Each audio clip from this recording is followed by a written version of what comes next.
is the first step in the execution of the repurposing Lake Baldwin plan.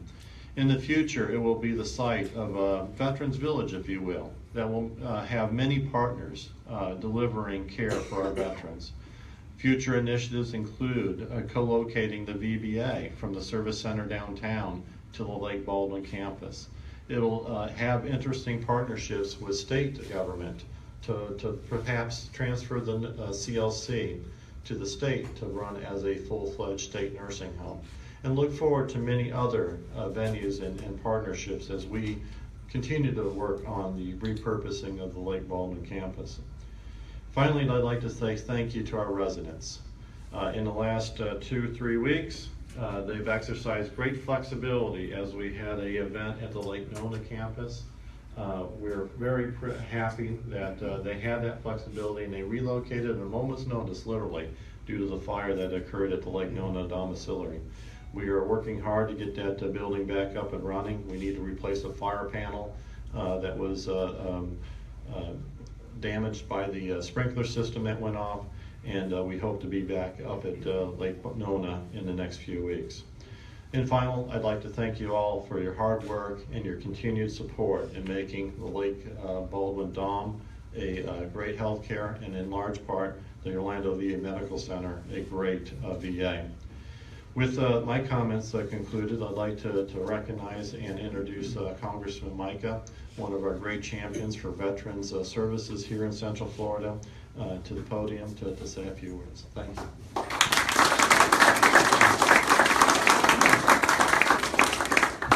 Thank you so much, Tim, and ladies and gentlemen, and veterans. Today is indeed a great day for Central Florida veterans, those who served our nation, and it's a special day for me. 44 years ago, on July 16th, my dad died in a crowded veterans hospital, and that was just a few weeks before I was married. Our wedding anniversary is tomorrow.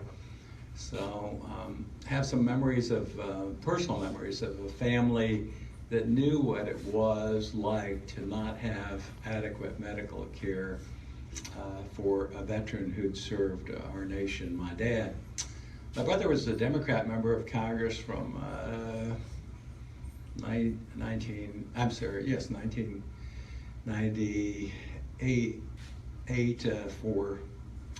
until 1998 for 10 years. He came in 10 years before.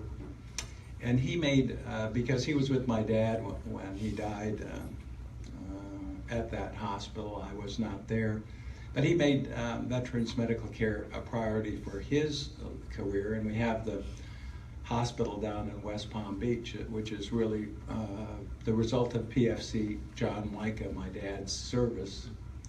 And I made the hospital, which was a dream for many years, hopefully helped in making that a reality. Also, one PFC, my dad, because of his sacrifice. So there's a lot of personal attachment to this this endeavor.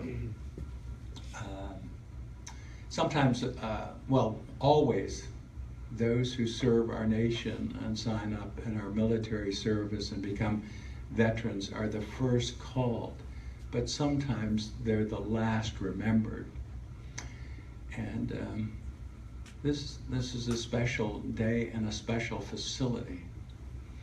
It's special because we will have care for veterans who can't just come here. Now, we've kept the pharmacy open, we've kept the clinic open, but there are many veterans who just can't come and get a pill or a visit to the clinic, then be left to go on the street, to be homeless sometimes, to sleep in their cars, and be forgotten by our country. And some of them have some tough issues. Sometimes they've been through a lot, and they need our care and special attention. When we were building the hospital down to the south, I insisted on the domiciliary units to expand what we had here.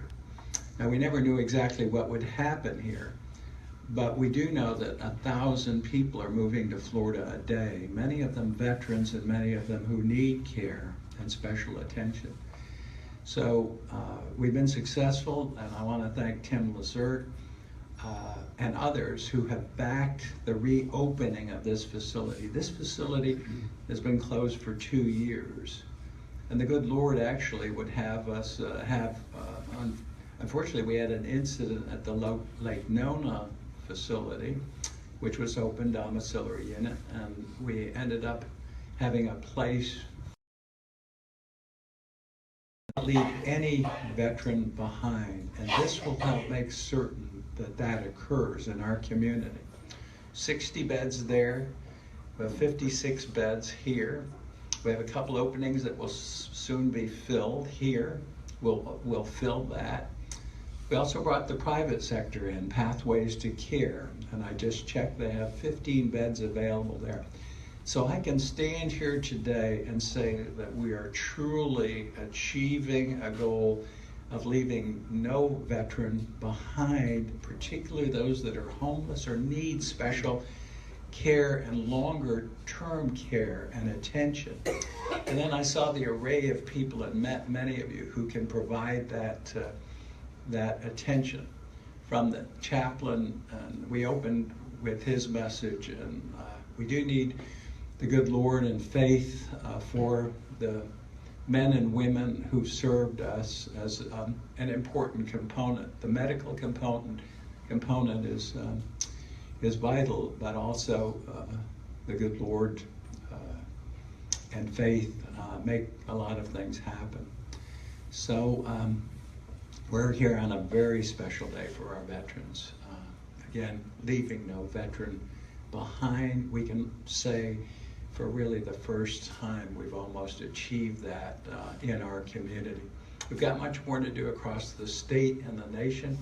I'm excited about the nursing home, 120 beds sitting partially vacant, used in transition, and getting that in 1 month from the floor of the House of Representatives on February 9th to the desk of President Obama on February 29th. There aren't too many February 29ths, but we got that done, and they're working to reopen that facility.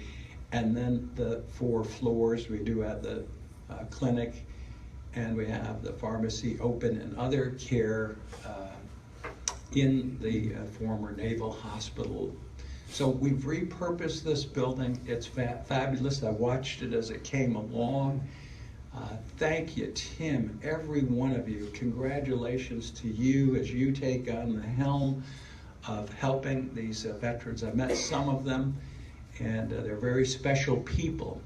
We've got to make their lives special again, because they served our country. And we can't leave any veteran behind. Thank you. God bless you.